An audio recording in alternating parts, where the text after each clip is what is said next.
Gandang gabi, mga tropa. May share ako ngayon sa inyo about sa sports cam na gamit natin. Kasi marami nagtatanong sa atin before kung ano yung gamit natin na pang-vlog, pang-motovlogging. Yan. So, ito yung SJ 4000 Air SJ camera, Wi-Fi. So, pag bumili ka nito mga tropa, matik, may kasama siya syempre yung manual. Yan. Tapos, may kasama siyang mga accessories. Yan. Yung mga accessories na to, ito yung pwedeng idikit sa gilid ng helmet para mailagay mo din yung camera. Yan. So, ito. Ayan. May mga kasama siyang mga accessories. So, ano lang natin to, quick sharing lang natin to. Mabilisan lang mga tropa. So, meron din siyang kasama na waterproof na case. So, pwede natin dito ilagay yung camera natin pagka umuulan, ganyan. So, yun. Siyempre, may kasama din siyang chin mount. Yan. Tapos, may kasama siyang mga pang-lock, mga tropa. Ito, yung mga pang screw. Ganyan. Tapos, siyempre, may kasama siyang charger. Yan. Cord ng charger. Pang Android. Then, may kasama siyang charger mismo. Ito yung slot ng mga battery. So, siyempre, may kasama din siyang isang extra battery. Yan. So, etong isa na to, mas matagal siyang malobat kaysa dun sa kasama ng camera. Ayan. So, dito yan. Ito yung charger niya. Dalawa yung slot niya. Meron pa siyang isa dito. Dalawa yung battery na kasama nung action camera. So, syempre, may kasama siyang lapel, which is yung mic. Ayan. Ito yung kasama niya. Ayan. May kasama siyang mic. Ayan. Then, may kasama din siyang yung ang tawag ko dito kasi open frame. Ako lang nag-invento ng open frame. Yan. So, kung merong waterproof case, meron din siyang open case. Yan lang. So, yan, dalawang yan. Syempre, ano pa ba hinintay natin? E di yung pinaka unit natin, which is yung camera. Maliit lang siya mga tropa. Hindi siya sobrang laki. Maliit lang siya. Bagay na bagay siya naman sa helmet natin. Hindi naman siya sobrang laki. Maganda siya pang starting talaga. Tulad ko, ako, starting pa lang ako sa pag-motovlogging. So, yan. Ito yung mga kasama niya. Charger, isang extra battery.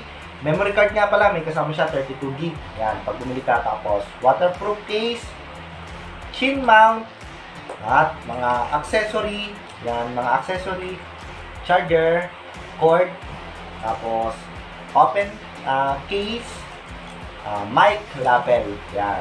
So, setup. Okay, dito tayo sa setup. So, paano ako mag-setup mga tropa? Siyempre, ang una ko nilagay is yung chin mount. So, eto mga tropa, napaka-basic lang naman ilagay nito. Common sense lang siya maglagay. So, meron akong isang chin mount pa, matagal ko na itong binili. Ayan. So, eto pa yan. Tapos, naglagay ako ng adapter na to. Ito yung kasama sa accessory. Pero, pwedeng wala na yan. Pwedeng i-directan nyo na dito sa chin mount yung camera. Ako, nilagay ko lang to kasi, gusto ko malayo yung camera dito sa helmet. So, yan. Ganito siya pagka nilagay. Teka, lalagay natin.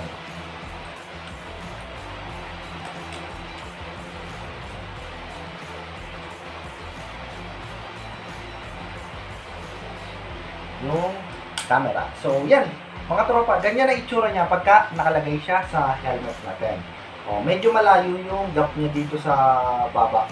Kasi gusto ko nakikita ko, pagka sinuot ko yung helmet, gusto ko nakikita ko sa screen ng camera yung nire-record ko. I mean, yung pagka nag-i-start ako, yung zoom niya, yung kung nagre-recording na ba siya, kung naka-mute ba siya, para na-check ko bago ako mag-take ng video. So, yan. Pero pwede naman siyang wala nito. Pag nilagay kasi dito, medyo malapit na siya. Yan. Kaya dyan ko lang siya nilagay. So, ito yung pinaka-struggle sa akin. Nag-struggle sa akin sa pinakauna kong take ng video. Kasi before, itong mic natin na ilagay ko malapit sa bibig ko. Advice ko sa inyo mga tropa, wag nyo ilalagay sa ganun. Kung mag-start kayo ng vlogging, wag nyo ilalagay yung mic nyo sa tapat ng bibig nyo. Kasi, makukulob yung boses nyo doon at mag-aralgal, ganyan. So, ito, ginawa ko is dito ko nilagay sa gilid. Dito ko siya nilagay sa gilid ng helmet. Hinanapan ko na lang siya ng pwesto doon. Ngayon, kung kayo, magta-try kayo mag-vlogging, yan, set nyo dito sa may pisngi nyo nakalagay yung mic para hindi kulog na kulog masyado yung boses nyo, hindi siya naggagaral-gal. Walang mga vibrate. So, yun lang mga tropa. Napakadaling mag-setup. Sobrang dali ng setup ng pagpa-vlogging. Siyempre, kailangan meron kang helmet. Yan. Full face helmet. Tapos, ayan, kasama na yung chin mount. Tapos, yung unit ng camera. So, yan. Yan lang yung setup ko ng pagpa-vlogging. So, eto yung itsura niya pagka nag-drive ako ng motor.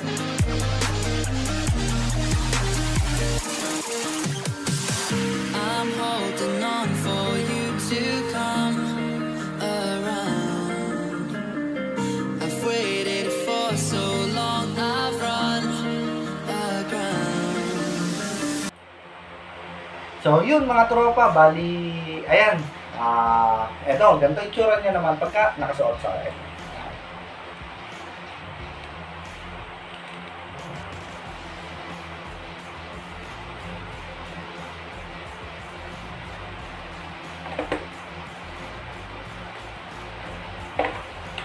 So, yun lang mga tropa, much better pagka magsasalita na kayo, kunyari, halimbawa naka-mic na kayo, pagka magsasalita kayo, close nyo yung visor ng helmet nyo para wala talagang hangin, walang wind noise. Yan. So, meron din naman mga sports cam, may mga camera din naman na hindi na kailangan ng mic. Maganda na yung dating ng boses mo. Kunyari, halimbawa, take ka ng videos, yan. Siguro, mag-upgrade man tayo ng another na sports cam, matagal-tagal pa. Siguro taon pa ang bibilangin. So, itong sports cam na to nga pala, mga tropa, is nabili ko lang ng 4,800. Yan. Sobrang budget bill niya, pero maganda na siya. Maganda na siyang gamitin para sa mga starting na motovlog, yan, mga gusto mag-vlog. So, next time na videos natin, share ko naman sa inyo kung ano yung settings na gamit ko, tsaka yung lens natin. Ayan, papaliwanag ko sa inyo kung ano yung settings na gamit natin pagka nag-take tayo ng video. So, ngayon, tropa, ito lang muna. Pinakita ko muna sa inyo yung setup ko ng pagmumotovlog, tsaka yung kasama ng sports cam natin. So, yun lang mga tropa. Maraming salamat sa oras ninyo. Sana meron kayong napulot or natutunan dito sa ating maikling videos lang. So, maraming salamat mga tropa. Hanggang sa susunod na vlog na lang ulit natin. Thank you mga tropa. Peace.